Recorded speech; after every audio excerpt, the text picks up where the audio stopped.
So we had this left-wing modern Orthodox Rabbi Yosef Kanevsky of B'nai David, Judea, make a couple of controversial blog posts over the past month saying why he was no longer saying the traditional morning blessing, "Thank you God for not creating me a woman." So it's the third of these series of 3 blessings. Thank you God for not creating me a Gentile. Thank you God for not making me an indentured servant.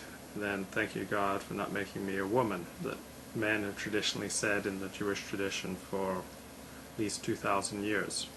So these blessings that we say each morning have been traditionally understood as we're thanking God for giving us the opportunity to do His commandments, and as men are commanded to do far more commandments than women, because women are expected to be kept busy raising kids and doing other tasks.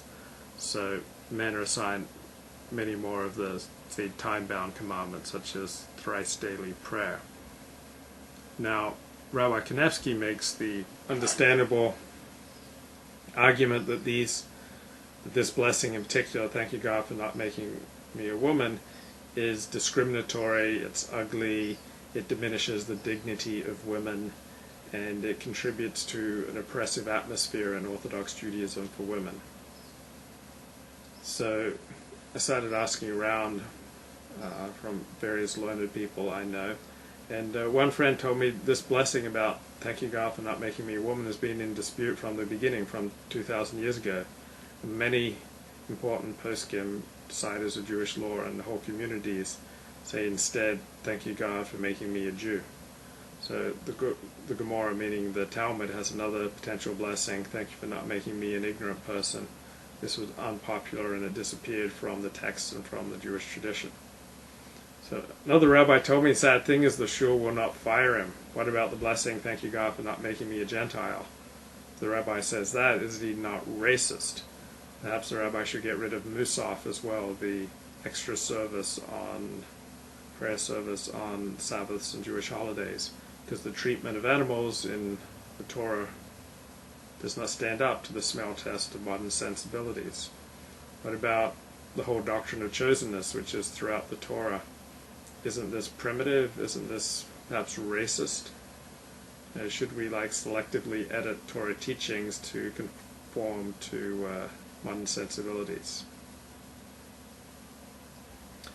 There's another response is that Rabbi Kanevsky is giving an emotional response to the modern problems that women face, and women often do hold leadership roles in synagogues. Now each synagogue decides what positions women can hold and what they cannot hold.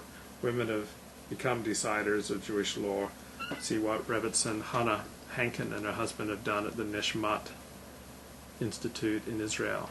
So the issue of Jewish divorce is a very complex one, and undoubtedly many women have suffered from the complex problem of getting a Jewish divorce.